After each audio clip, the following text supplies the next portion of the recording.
ver, não. Olá, pessoal. Boa tarde. Boa tarde. Olá, querida. Olá, queridos. Boa noite.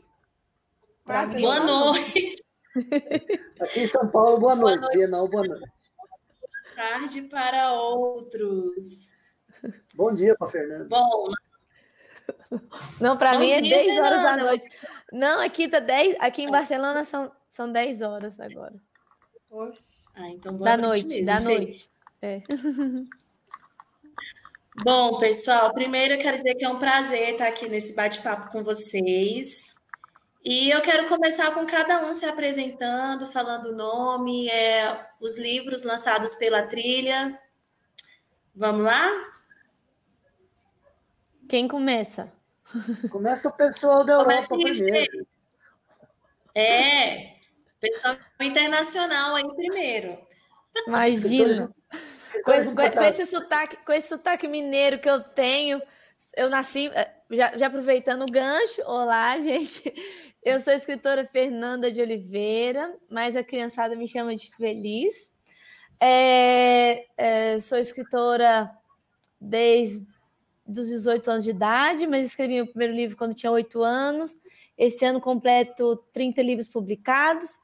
E tenho um livro que chama Terra da Dificuldade, pela Trilha Educacional. Então, todos aqui são meus colegas, tenho muito orgulho disso. E vivi a vida inteira no Brasil, lógico, sou de Brasília, mas morei em Uberlândia. Mas agora, faz um ano que eu morava na Dinamarca primeiro, um ano, depois já estou há um ano aqui morando em Barcelona. É isso. Depois eu falo mais sobre mim, vamos falar um pouquinho sobre cada um, né? Então, vamos lá. Vamos lá, Nalu. Vamos lá. Eu sou a Nalu Sardi, sou mineira, viu, Fernanda? Eu moro em Belo Horizonte, sou do interior de Minas. Esse é o quarto livro, na verdade são 2 livros pela Trilha Educacional, que é Os Mil Tesourus, baseado em um recorte lúdico da história real de um menininho que lutou muito para vencer uma doença chamada anemia falciforme, e um adulto que também está sendo lançado, que é Biel, a Jornada para a Cura, que é a história do Biel mesmo e da família dele. Além desses livros, eu tenho outros 4 livros. Eu sou jornalista e engrenei mesmo pela literatura em 2016, embora eu escreva a vida inteira. Estou muito feliz de estar aqui com vocês, aprender um pouquinho. Eita, bom, vamos lá, Silvio. Só sobrou eu aqui, né? Bom, deixa eu começar falando que eu não sou mineiro, tá? Eu sou aqui de São Paulo. Sou aqui de São Paulo, gosto muito de Minas, do queijo de Minas, do pão de queijo, mas eu sou aqui de São Paulo. Sou professor, sou jornalista também, mas sou filósofo desde criança e sou pós-graduado em filosofia, adoro filosofia, todos os meus livros trabalham filosofia. Tem 2 livros lançados pela Trilha, esqueci o nome dos livros agora, Se Eu Fosse um Bicho, tô brincando, e Os Porquinhos Medrosos, que é justamente os Porquinhos Medrosos para a primeira infância, que é o meu truque aí de trabalhar com onomatopeias e literatura, brincar com os sons com as crianças, para elas absorverem os sons e entrar na história.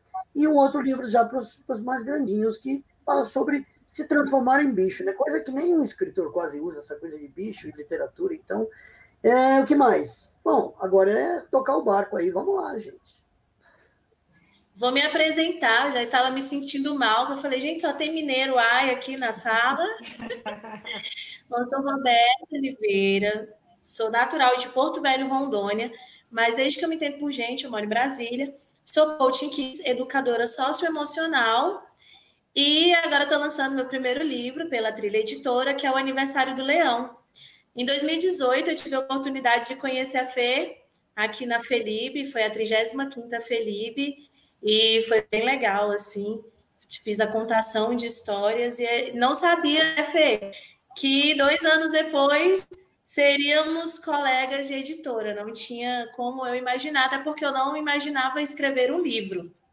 Eu vou dizer que eu caí um pouco de paraquedas aí na questão da literatura infantil.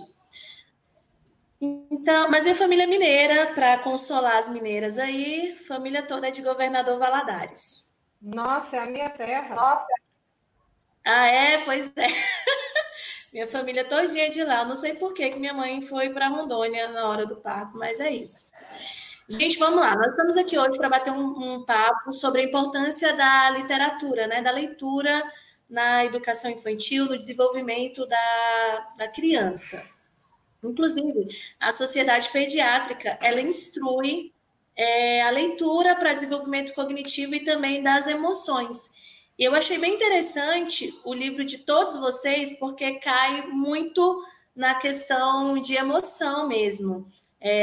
Já vocês vão falar um pouquinho de cada livro, a gente vai falar sobre isso, mas as crianças, elas têm um pouco de dificuldade para falar sobre as emoções. Às vezes elas ainda não identificam, na verdade, as emoções dela. Então, como eu vou expressar algo que eu ainda não conheço?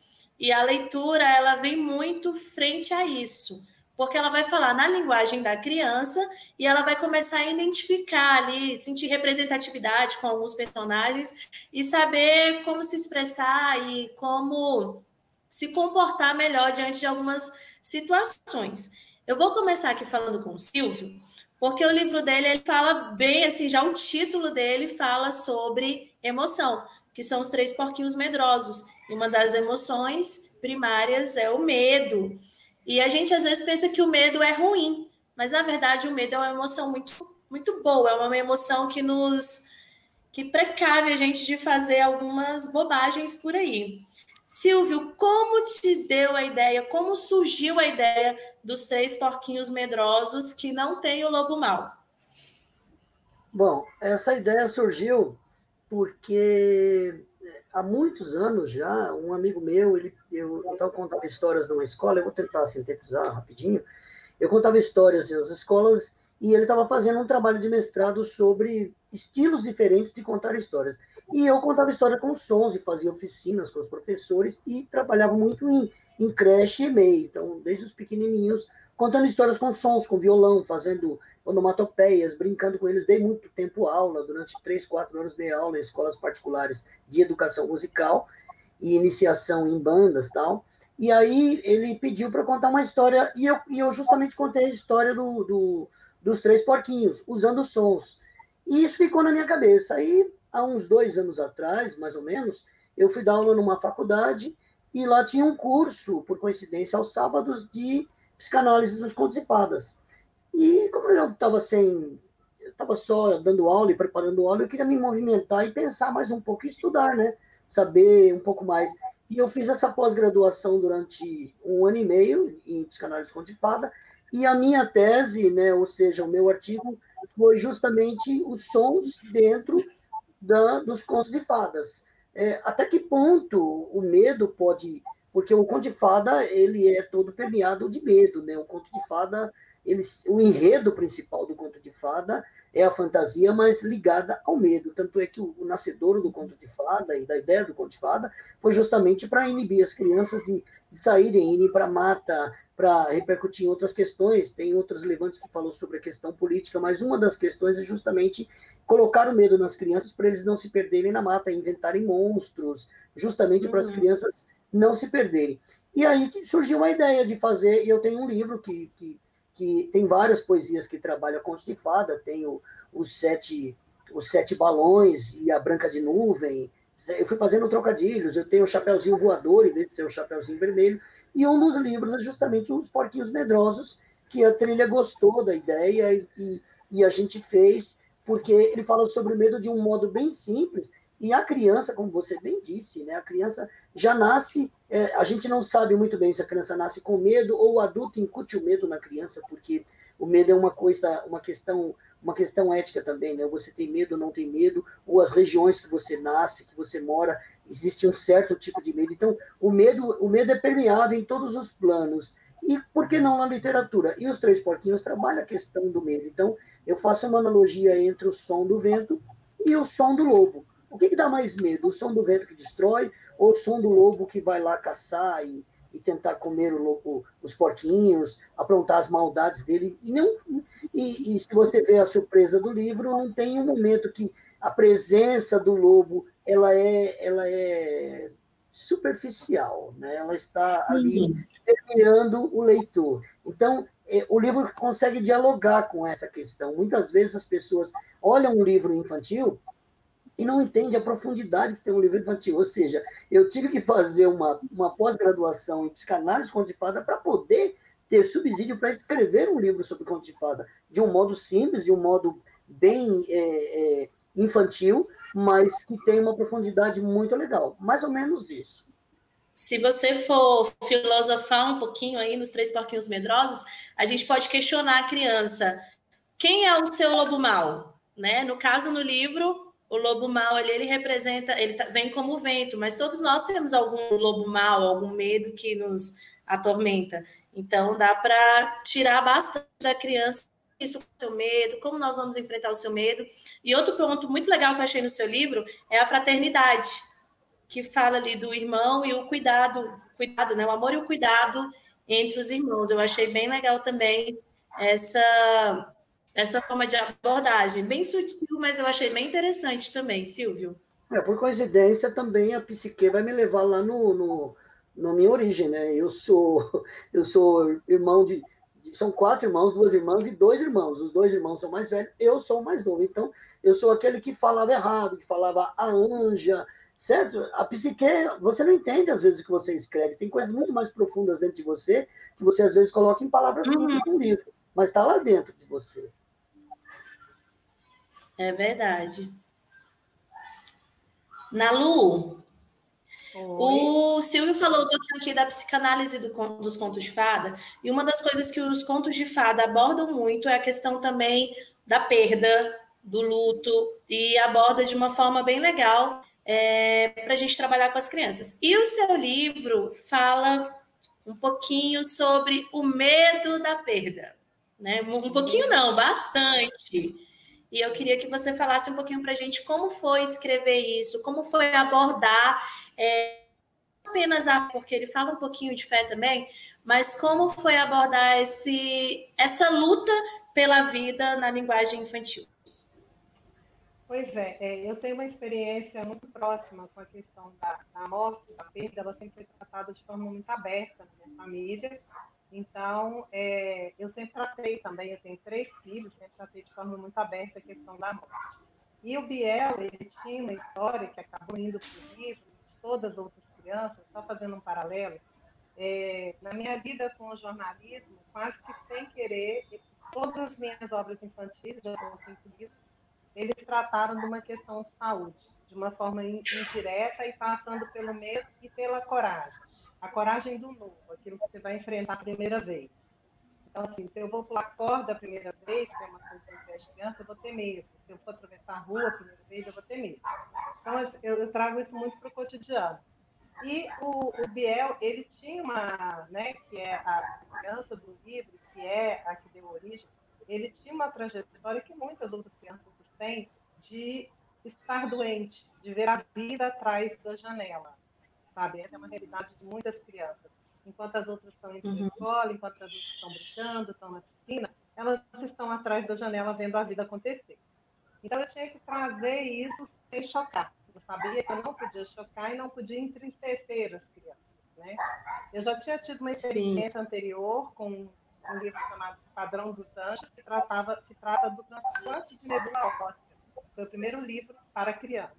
Então, esse, pela trilha, quando ele chegou, a gente foi buscando isso com brincadeira, colocando na boca da criança essa questão não só do medo, mas a questão da verdade, da mentira, do diálogo, da amizade. Era uma forma que tinha, e aí fluiu. Eu vou ser muito franca, a literatura em mim, ela flui. Né? Ela vai, e a história vem e ela ganha pé.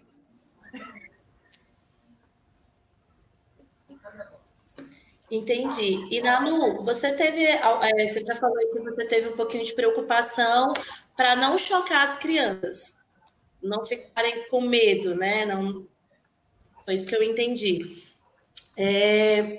Nós temos a recreação terapêutica, que é justamente para a questão hospitalar, e a literatura, ela vem auxiliando bastante também as crianças. Às vezes, as crianças, elas só têm a oportunidade de conhecer o mundo através da leitura. Você já leu algum relato de algum caso desse tipo, por conta do seu livro? No como jornalista também? Constantemente, inclusive no universo de transplante de medula, ou no universo de crianças que têm uma imunidade baixíssima, elas são realmente isoladas. E existe uma questão, além do medo do que elas vão viver todo dia, porque tem uma hora que vira rotina. A vacina vira rotina, a medicação vira rotina, como vira para todos nós. Mas o que eu acho que é mais importante mostrar é que essa rotina dá para viver com ela e ser criança.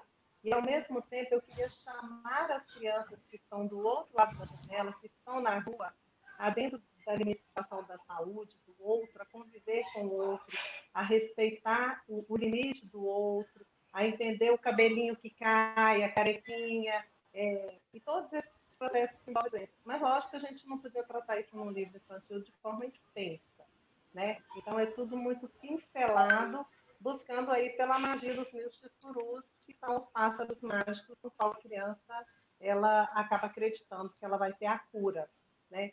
Buscar a cura, quando a gente fala ali, a gente está falando de uma cura de doença.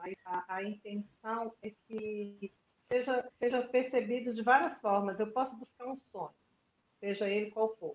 Seja uma cura para a saúde, seja outra coisa que eu quero conquistar. Essa é uma temática muito, muito recorrente para mim, que eu sempre coloco para as crianças. O sonho está ali, vai lá e pega. Entendeu? É verdade. Algum trauma, a cura de algum trauma, né? Você falou aí, Nalu, sobre isolamento, sobre a criança em isolamento hospitalar, né? Mas a gente está vivendo um período de isolamento forçado. E o livro da Fê me traz uma reflexão muito grande desse momento, que é o Terra da Dificuldade. E ele mostra, pelo menos foi a percepção que eu tive, que a dificuldade, ela está nos olhos de quem vê. É isso mesmo, Fê, que você quis passar para a gente? Sim, eu cada vez que eu leio o livro, olha que eu não releio o livro quando eu escrevo, né? Parece que o escritor, quando entrega o livro, parece que você tem que depois, principalmente o que é perfeccionista demais, você vai querer refazer novamente, então eu tento às vezes evitar de reler, porque dá essa ânsia, mas já está publicado, não tem como mais. Mas a Terra da Dificuldade é um que eu amo reler, porque eu me surpreendo com todas as camadas que, igual o Sil falou, a Nalu também, às vezes a gente escreve muito, e a Nalu falou assim, a gente vai escrevendo, e a gente acaba descobrindo a história. Por exemplo, na Terra da Dificuldade, os dois personagens principais, que é o Donaldo e a Pitanga, no começo eles não iriam se apaixonar, mas eles se apaixonaram. Então, assim, a história é orgânica, né? Então, e aquilo estava no meu inconsciente de alguma forma, porque eu estava... os dois personagens é como se fosse o superego e o ego do Donaldo conversando, mas acaba ele se apaixonando por uma versão dele mesmo, se a gente for ver nessa camada. Mas uma camada que eu adoro ver é essa mesmo, por que a gente dificulta tantas coisas, né? E como tudo é relativo. O livro, ele veio... Por que a Terra da Dificuldade, né? Que é um lugar, uma terra que tudo é o contrário, tudo é diferente. Então, eu desconstruí. Então, para a gente poder entender o mundo, eu desconstruí, eu inventei um mundo completamente diferente, que tudo realmente é diferente. Por exemplo, o jeito de colocar o casaco, o jeito de conversar, e tudo quanto mais difícil, mais complicado, melhor. Então, é um conceito de pensamento, de sociedade diferente, a base da sociedade é diferente. Então, a partir daquilo, tudo também ficou diferente. Então, quando você lê o texto, você desconstrói, porque você começa a perceber, mas então por que as casas são assim? Um quarto, outro quarto, também tem a cozinha. Por que eu vivo desse jeito? Por que existe almoço, jantar e e lanche, ó, lanche para os mineiros, né? O jantar, o lanche, né? Porque o jantar para o mineiro tem que ter uma rosca, tem que ter um café. Agora, se você for lá para Brasília, você vai jantar carne. É verdade. Então, por que Minas é assim, sabe? Então, para a gente entender a nossa rotina, entender como a gente pensa, a gente tem que, às vezes, desconstruir. Igual o Sil estava falando aí. Eu tive que desconstruir, eu tive que entender os contos de fadas, eu tive que fazer tudo para poder fazer uma coisa mais pronta para a criança, né? E ela entender sobre o subconsciente dela de uma forma mais clara. Então, o Terra da Dificuldade vem fazer isso. Ele vem com dualidades, né? Contrários. Então, o Donaldo é completamente diferente da Pitanga e ele fica nervoso porque que eles não estão percebendo tanto, por exemplo, o jeito que eles pescam na Terra da Dificuldade. É muito diferente e é muito difícil. Eles pescam com o método deles, eles pescam um peixe por dia. Eu falo assim, mas isso não é eficiente? Você tem que fazer uma coisa eficiente. Você não conhece vara de pescar? Ele fica doido, né? Porque, e ele ainda por cima é mineiro, né? Ele tem um jeito, apesar de ser intelectual, né? Que ele lê muito, ele tem um jeito mineiro de ser. Então, esses dois personagens... eles me conquistaram, assim. Então, eles também fizeram eu repensar. Hã? É suspeita para falar. Sou, porque eles me conquistaram. Não fui eu que fiz. Foram eles que surgiram de uma forma assim tão gostosa. Eles, de alguma forma, te escolheram para contar a sua história. Certeza. Ele estava ali pescando, eu estava passando assim, ó. Ele me pescou. Pescou uma por dia, Fê? Ou foi com vara de pescar? Não, foi com vara de pescar, bem mineira, assim, aquela que nem tem muito... Não tem muito rococó, sabe? Aquela simples. Requer mais habilidade. Gente, e assim, como eu falei, né, todas as crianças isoladas, fora de sua rotina escolar, apesar que, assim, pelo menos aqui em Brasília, há 1 mês e meio, mais ou menos, elas já voltaram para a sala de aula. Mas nós ficamos aí 7 meses com as crianças sem contato com seus amigos, que é uma socialização muito importante para a criança.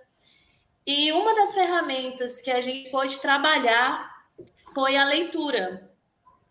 E o Terra da Dificuldade me mostrou assim como que a gente pode mostrar para a criança que o que está parecendo difícil para ela pode ser muito fácil para o outro e como que ela pode se adaptar a esse difícil, transformando o difícil em fácil para ela também. Falei um pouquinho complicado aí, mas eu acho que vocês conseguiram me entender.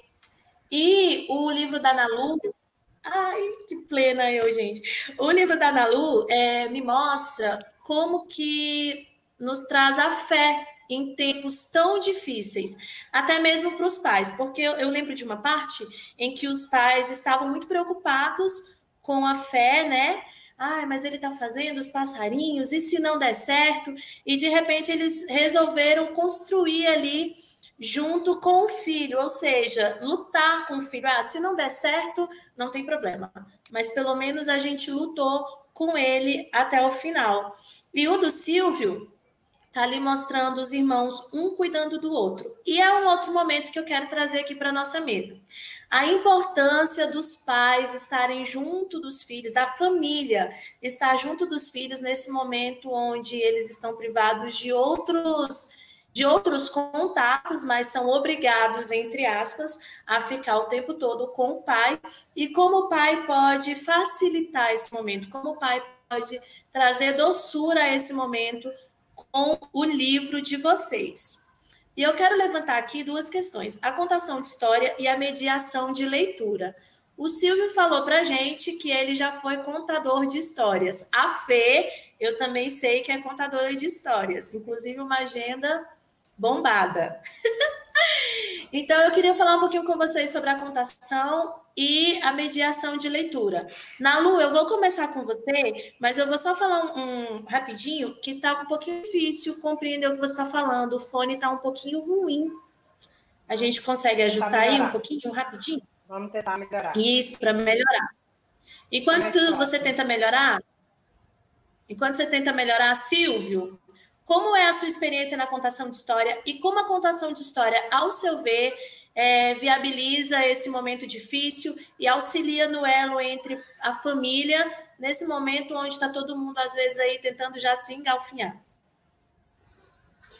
Bom, contação de história, para mim, ela é o princípio do mundo, né? Porque o mundo começou na oralidade, né? Os antigos criavam histórias, a filosofia mostra isso, né? O estudo da filosofia, os grandes oradores, os grandes poetas, né? Eles usavam oralidade, aí o povo ia passando a oralidade de um para o outro, até surgir as letras, as palavras, os significados que a gente dá nas coisas, e cada cultura desenvolveu o seu tipo. É fundamental que a gente tenha esse legado da oralidade. No meu caso, por exemplo, eu não tinha parado para pensar até me tornar jornalista, escritor. Meu pai era um grande contador de histórias, né? Então, eu falo que eu puxei meu pai, que era um grande contador de histórias do Nordeste, das coisas que ele aprontava, das coisas do meu avô. Ou seja, ele sabia 1000 histórias, eu tenho que escrever sobre isso ainda. E minha mãe tem aquele lado do fazedor, né? Do artista que pega e faz. Minha mãe era costureira, então ela fazia seus modelitos. Então eu tenho ali o contador de história, que é meu pai, eu sou um orador, eu falo mais que a boca, ou seja, se deixar eu falo sem parar a noite toda aqui.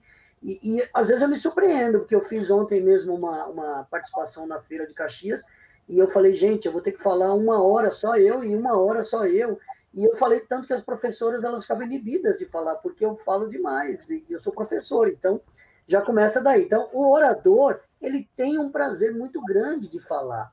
E para ele falar, ele precisa de material. Você precisa pesquisar, você precisa ler muito, porque aí você vai ter o seu jarrão. Para você despejar o jarro ali, você precisa ter conteúdo no jarro, líquido. E posso te interromper um segundo? Olha, tá vendo? Tá vendo? Já vai me interromper, porque eu falo demais. Não. É porque você falou que você fala demais, né? E eu sei que nas minhas épocas de escola, meu nome sempre estava na lista de quem conversava. Sabe a lista do representante? Então, se tiver algum professor nos escutando, por favor, pare de anotar o nosso nome e incentiva, porque é contador de história. Pode continuar, Silvio. Mas eu tinha uma dificuldade quando eu era criança, sabe? Eu ficava tão emocionado de, às vezes, participar da sala de aula, que travava a minha garganta. E como o grande orador, né? Eu tive que ir lá pro porão e ficar treinando. E eu acho que a música me ajudou muito nisso, né? De cantar e se expor e aí falar. Então, como é que eu vou dizer? Em casa, eu tiro o maior exemplo do como os pais devem fazer com as crianças.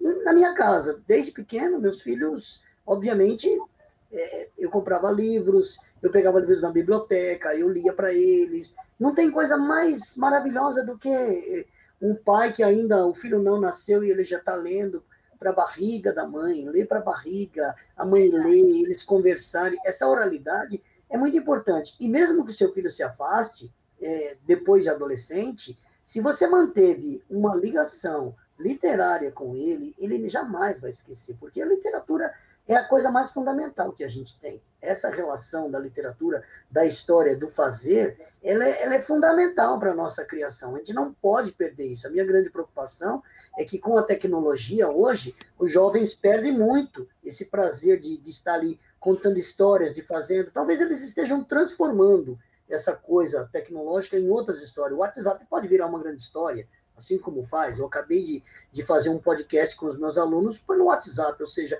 usar esses mecanismos para que a gente não perca, a gente transforme a literatura e não perca, né? Você falou muito sobre memória afetiva, né? Você aí trouxe bem a sua memória afetiva da época onde os seus pais iam para você. E eu acho isso muito interessante. A gente construir a memória afetiva da criança através da contação de histórias. Minha contadora querida, inspiração dos meus dias. Eita, Fernandinha, me conte, como é a sua experiência Como você vê a contação de histórias aí na construção dessa memória, desse elo familiar? Olha, vou falar então um pouquinho da minha história com contação de histórias, tipo assim, da minha infância, porque foi fundamental, assim, a minha mãe, ela me contou muita história, minha avó também me contava muita história, e porque também é igual o Sil, falam demais, adoro as contações do Sil também. Como amigo também, ele adora conversar, então para mim os nossos áudios são compridos. Quando eu mando um áudio, a pessoa, principalmente aqui na Europa, por favor, para, não conversa mais. Então a gente gosta de falar. Então eu peguei isso também, tá no meu sangue. E elas contavam histórias que elas ouviram quando era pequena, e então elas reproduzem da forma que elas gostariam da interpretação delas. Então, e eu ouvi muito, porque eu nasci nos anos 80, ouvi muito disco, vitrola, contando histórias, né? Então, isso para mim era rotina. E até hoje, se eu faço vozes diferentes, se eu interpreto, se eu converso, se eu mexo, se eu estou fazendo a minha contação, é muito desse repertório de vida, de contação, porque é o meu repertório afetivo também, né? Porque quando a gente ama ouvir, falar, fazer alguma coisa, aquilo cola na gente e vira como se fosse natural. Lógico que eu tenho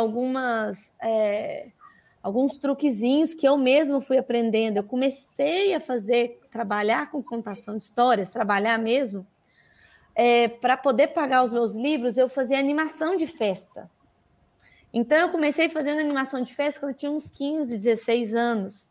E entreter criança na festa é uma coisa que... Eu fiz isso durante 10 anos, então é uma coisa que te... E ainda por cima, eu desde sempre acreditava na literatura, então eu queria contar boas histórias, eu não queria só entreter, eu queria passar alguma coisa. Então, isso me treinou, né, de uma forma... de uma forma assim que foi muito importante para mim, porque eu acho que o que chama a atenção da criança é a verdade, entendeu? E a empatia, você olhar no olho e você se lembrar como você se sentia naquela. Não é um adulto falando com a criança, você tem que ir para o mundo dela. Você tem que... A sua criança falando com a outra criança. Exatamente. Não infantilizada, não fica dizendo, neném. Eu falo, eu não precisa, a gente não precisa infantilizar de forma alguma, mas a gente precisa entender de uma forma verdadeira o que você está passando. Tem que sair de uma forma verdadeira, porque a criança, o adulto pode fingir que está assim, que está interagindo com a conversa ou com a palestra, mas a criança não, ela vai mostrar para você que ela está entediada, ou que ela não quer, ou que ela não concorda. Então,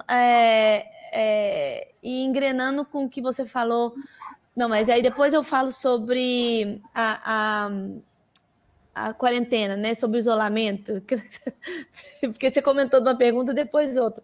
Então, primeiro é só sobre a contação, né? Sim, mas pode falar também da quarentena, mete bala. Vamos lá. Não, porque assim, uma das coisas que você estava comentando aí, que eu achei lindo, que você falou que uma das coisas que te despertou no Terra da Dificuldade, porque você repensou sobre a própria quarentena, que as coisas que parecem difíceis, que podem ser oportunidades, né? Então, eu lembrei exatamente de quando eu era pequena, que a minha mãe, que quando eu morava em Goiânia, morei 3 anos em Goiânia quando eu era pequena, quando eu era assim, na minha infância. E quando acabava a luz, eu ainda tenho que escrever isso, igual o Sil aí, tá?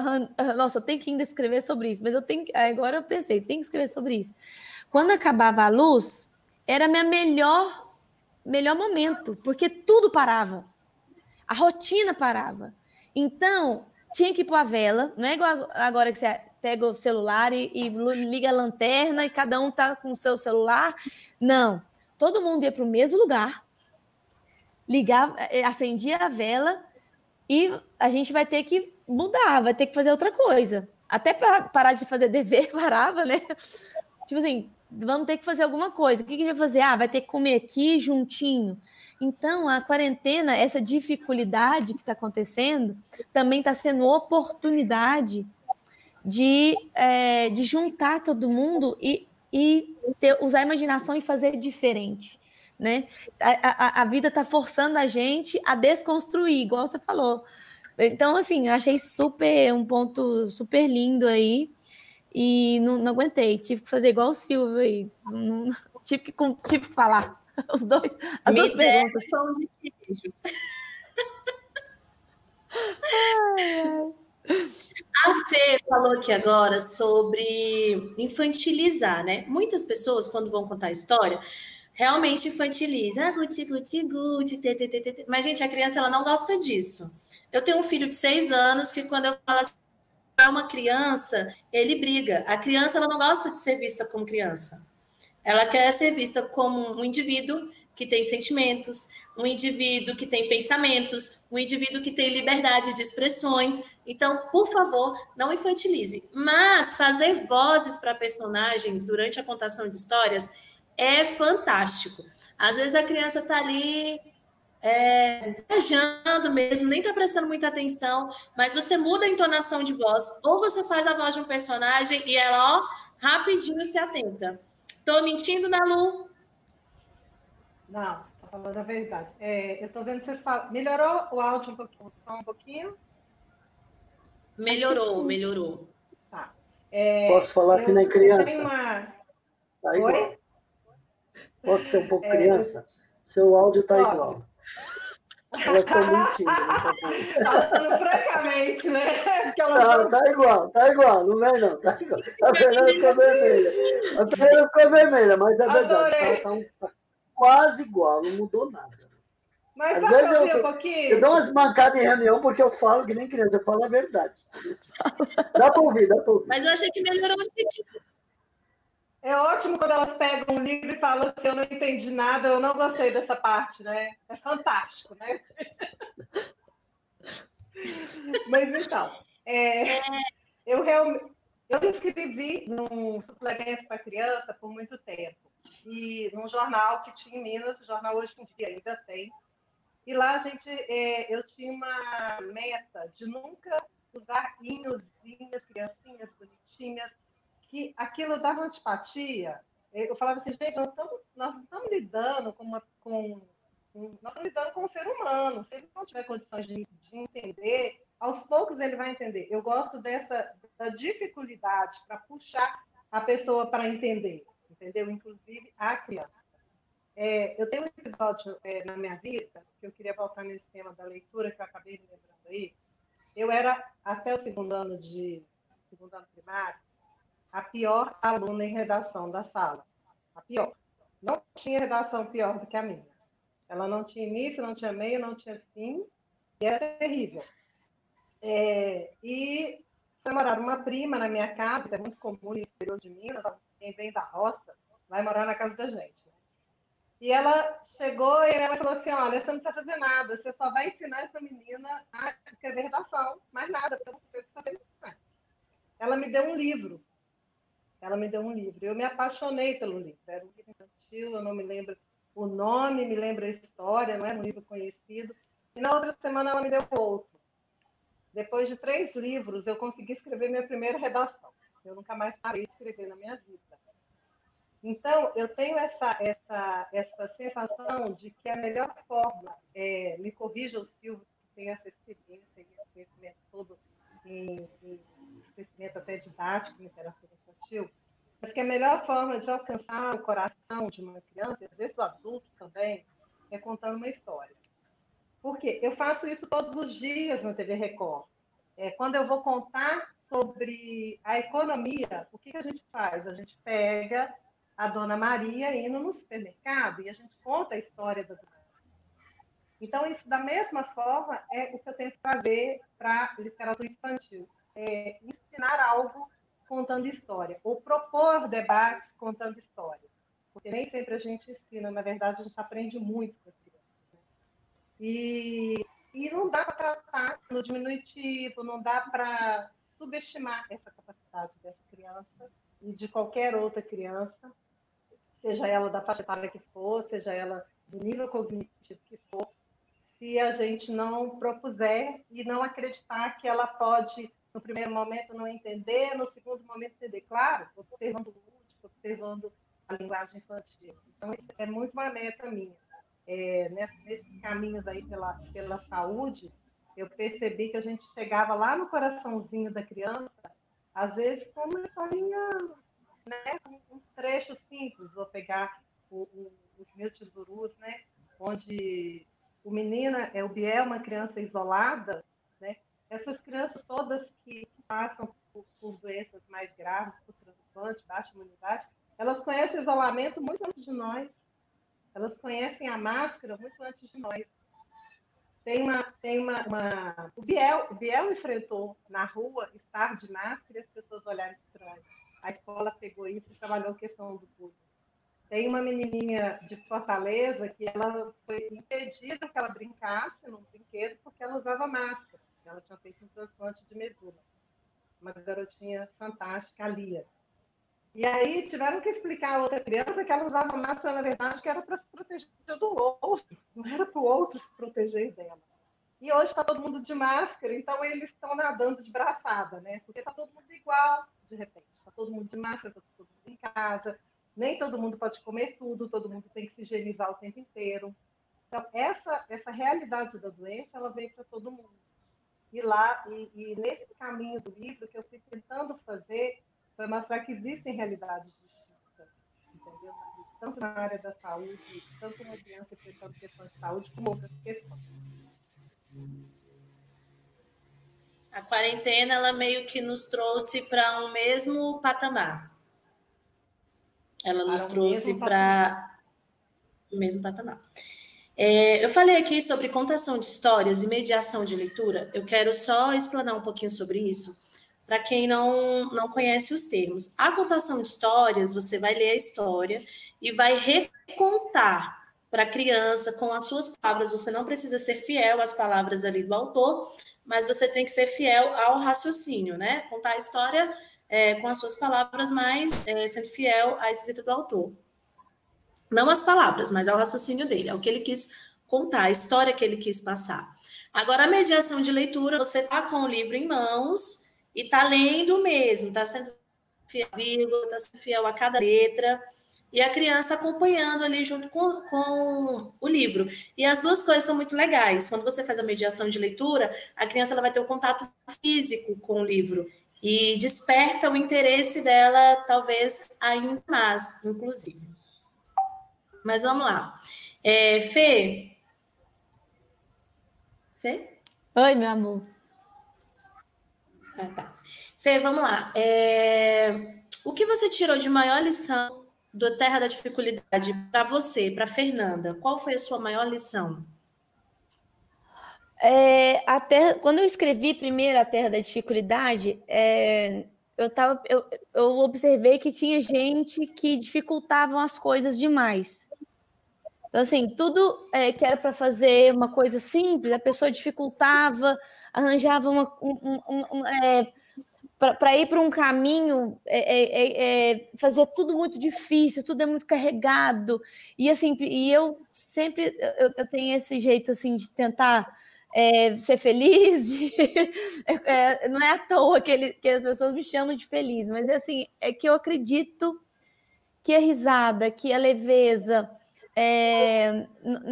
não digo que a vida não tem que ser levada a sério de forma alguma, que a gente pode acreditar que as coisas vão melhorar, a gente tem que ser positivo. Então, eu, na verdade, quando eu estava lendo A Terra da Dificuldade, e esse negócio, porque o homem e a mulher, eles são muito diferentes, né? O homem, ele já pensa é mais importante o resultado. Para a mulher, às vezes, o processo é mais importante. Então, o que a Terra da Dificuldade me mostrou é que como a gente se completa de alguma forma e como a gente também é assim, né? Tem uma hora que a gente quer as coisas muito rápidas e a gente não está prestando atenção no processo, e aí quando você ganha o que você queria, nada fez sentido, porque não, na verdade, a gente é as duas coisas, nós somos as duas coisas. O equilíbrio está nessa desconstrução mesmo, da gente entender, sabe? Se entender. Você estava falando uma coisa muito importante. Quando a gente lê, a Nalu falou, né, também, quando a gente lê, a gente se entende, né? A gente vai... Aí, depois que ela leu, que ela conseguiu ter começo, meio e fim na sua história. Ela conseguiu construir, né, o seu pensamento, e ela faz isso até hoje. Quando a gente lê, a gente se entende. Então, a gente também, ao escrever, a gente se entende também. E eu tive oratório, eu tive background, construção firme também para poder conversar com as pessoas, sabe? Entendê-las também, porque eu me vi nelas. Então, foi um autoentendimento também. Por isso que eu brinco. Autoconhecimento. Foi um autoconhecimento. E foi isso que eu tentei despertar nas pessoas, além de também que eu queria fazer. Foi a minha primeira tentativa de fazer algo não só para crianças, mas pode ser lido dos 9 aos 14 anos, dependendo assim da criança, mas ele vai, igual eu falei, das camadas, né? Então, tem muito adulto que leu e que me mandou mensagem, eu adorei isso aqui. Aí eu fiquei muito satisfeita, porque foi minha primeira tentativa e deu certo. A leitura, ela tem muito disso. Às vezes você leu Os Três Porquinhos Medrosos ou o livro da Nalu, e hoje você tem uma interpretação. Você amadurece em um ponto. A criança se conhece em um ponto. Na próxima leitura, ela já teve o primeiro aprendizado. Ela vai ter um segundo aprendizado. Então, reler histórias também é muito interessante, para que venham novos conhecimentos. Outro ponto que eu acho que a Nalu vai saber falar muito bem comigo é sobre o desenvolvimento cognitivo. A Nalu é jornalista, né? Então, ela sabe muito bem disso. Ela acabou de falar aí a experiência dela para aprender a escrever uma redação. Às vezes a criança está com dificuldade na escola, está com dificuldade na fala, e a literatura, ela facilita também muito isso, não é verdade, Nalu? Sim, você sabe que aí eu tive uma experiência com os próprios filhos. Eu tenho 3 filhos, que por sinal são leitores assíduos, assim, são leitores quanto mais, né? 20 anos, 17 anos, 14 anos, todos são leitores. Mas o meu menino mais velho, que hoje tem 20 anos, ele tinha uma dificuldade na matemática, e hoje ele é excelente em exatas. E nessa dificuldade dele na matemática, um dia a orientadora falou assim, ele precisa ler mais. Sabe? Eu falei assim, gente, nós estamos falando de português, né? Nós estamos falando de matemática. Ela falou, não, porque matemática é interpretação de texto. Vamos ler mais. E aí, eu não sei se serve aos pais, eu adotei estar lendo com eles, que é o que o falou, a memória afetiva. Cada vez que eles estavam lendo, a gente estava lendo junto, discutindo junto, como eu já adoro literatura infantil, eu leio muito. Eu acho que eles foram levando isso para a vida. E todas as outras questões, lógico que eles vão evoluindo, né, da infantil para outras leituras, mas eles vão conseguindo interpretar a vida mesmo, como a Fê falou, eles vão conseguindo ter um entendimento de situações, desde um problema matemático até uma solução ali na frente. Eu acho que traz um amadurecimento muito grande e conhecimento de mundo, né? Acima de tudo, né? Silvio, a Nalu falou agora sobre encontrar soluções. Lógico que ela falou encontrar soluções ali no quesito matemático, mas o que os 3 porquinhos medrosos auxiliam nas crianças a encontrar soluções? Qual a solução de vida a criança vai aprender ali nos 3 porquinhos medrosos? Aquilo que você já enumerou, né? Eu só queria voltar na questão da relação. Essa relação dos pais com os filhos, ela é muito importante, porque a gente acha assim, não, o pai tem que comprar um livro e tem que ler para uma criança. Obviamente, você tem que ler, é uma obrigação sua ler para o seu filho, é uma forma de carinho ler para o seu filho. Mas o que eu vejo hoje em dia, muitos pais, inclusive aconteceu comigo, acontece com muitos pais que conversam comigo, às vezes em palestras, em alguns lugares que eu vou, ou mandando e-mail, é que eles se descobrem crianças quando não eram leitores. Eles lendo para os filhos, eles descobrem a própria história. Então, por exemplo, nos porquinhos, eles vão, de repente, ler para o filho, acaba de ler um livro que é rápido, é simples, ele trabalha muita imagem, pouco texto e bastante som, ou seja, os 3 porquinhos, ele me lembra, é que eu sou músico, ele me lembra muito aquele tipo de música, né? Existem vários tipos de música. O jazz, por exemplo, que é uma música que pede muitos arranjos, tem pessoas que pensam que o jazz tem 500 notas, e o jazz não tem 500 notas. O blues, ele tem 8, 10, 12 notas, só que em cima dessas 12 notas existe uma harmonia muito profunda, onde o cara pode fazer muitos arranjos. Então, um livro curto, um livro de tiro certo, com poucas frases e sons e imagens, ele dá muito mais vazão à criança imaginar, né? Quanto mais palavras tem um livro, menos ela trabalha imaginário, a não ser que seja o Gabriel Garcia Marques, que é um louco de pedra. Mas, em se tratando de literatura infantil, quando você consegue sintetizar a palavra e você consegue dar noção de que você está só dando um barco para a criança navegar no oceano, isso é o que é o mais legal. E eu acho que os 3 porquinhos, que são os 3, né? O livro ia chamar 3 porquinhos medrosos, mas aí, por causa do medo do nosso editor, ele falou, não, vamos colocar só os porquinhos medrosos, né? Chamei o Torelli de medroso. E eu estou falando o nome errado desde o início. Não, então, chamamos os porquinhos medrosos. Eram os 3 porquinhos medrosos. Por quê? Porque eu queria justamente fazer o livro vender bastante, né? Que a criança bateu o olho e falou, eu quero os 3 porquinhos. Aí ela vê, não, os 3 porquinhos medrosos. Vamos levar assim mesmo. Então ia vender bem o livro. Mas aí o Torelli falou, não, vamos só colocar os porquinhos medrosos, pode dar problema de direito autoral. Mas não, já é direito, sabe, popular, então não tem problema, né? Que nem George Orwell vai entrar aí em janeiro, todo mundo está publicando George Orwell porque vira domínio público. Então, a literatura dos porquinhos, ele procura trabalhar a questão do medo, mas muita gente não percebe o quanto ele está absorvido pelo medo. E agora nós estamos na pandemia, né? As pessoas têm medo. Eu passei mais medo em toda a minha vida do que eu já passei. Cada vez que eu ouço alguém que se vai, eu não sei se eu fico triste ou se eu comemoro. Desculpe ser tão sincero, porque eu falo, eu estou vivo. A pessoa, não sei o que aconteceu com ela, ou pegou ou não pegou, sabe? É uma coisa tão absurda que a gente pensa que talvez seja a hora do momento dos porquinhos, as pessoas analisarem sobre os seus medos, né? Você tem medo de quê? Diria o Titã, né? Não é você tem fome, você tem medo de quê atualmente? Não é só fome, a gente morre de medo. Eu perdi a minha mãe agora em fevereiro, né?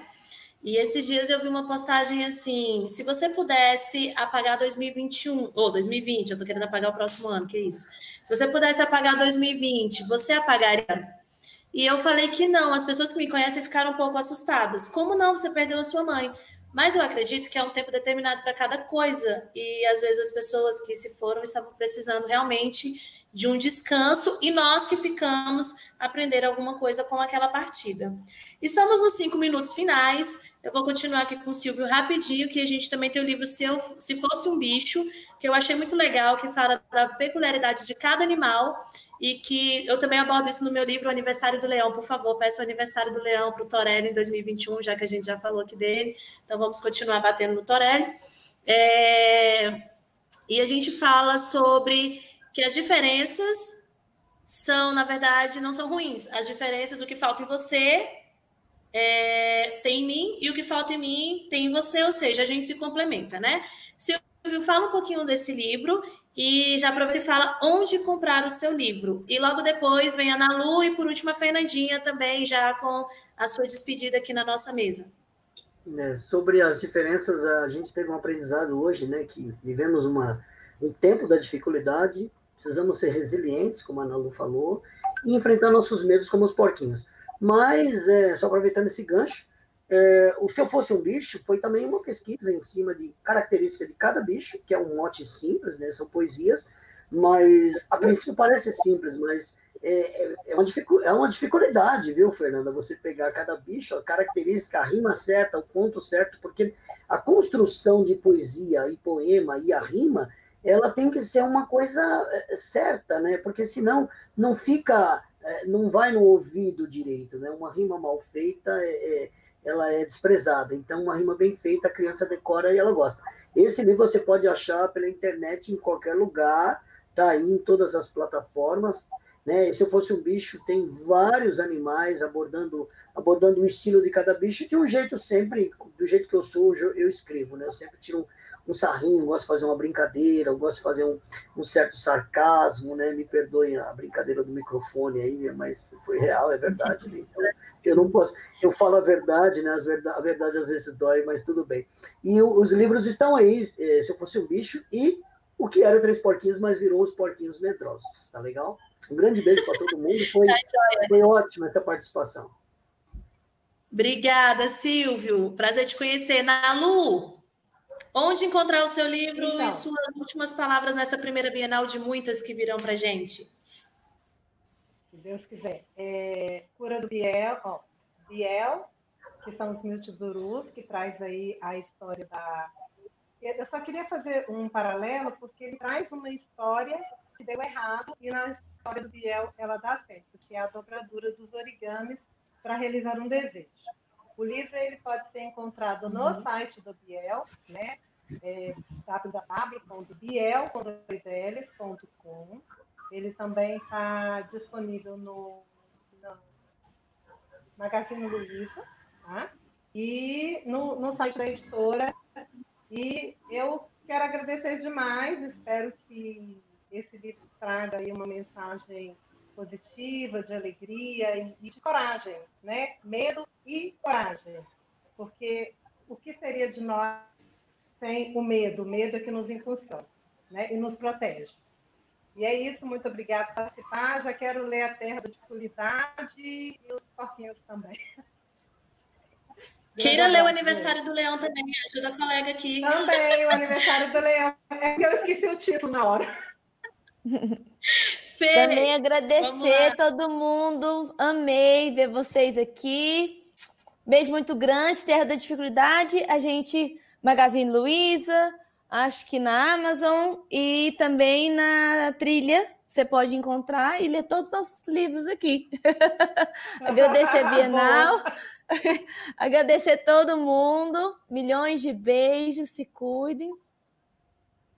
Sim, gente, muito obrigada, Bienal. Muito obrigada. E pessoal que está assistindo, corre lá e segue a gente no @Trilha Educacional. Um beijo. Tchau, gente. Tá, gente. Obrigada.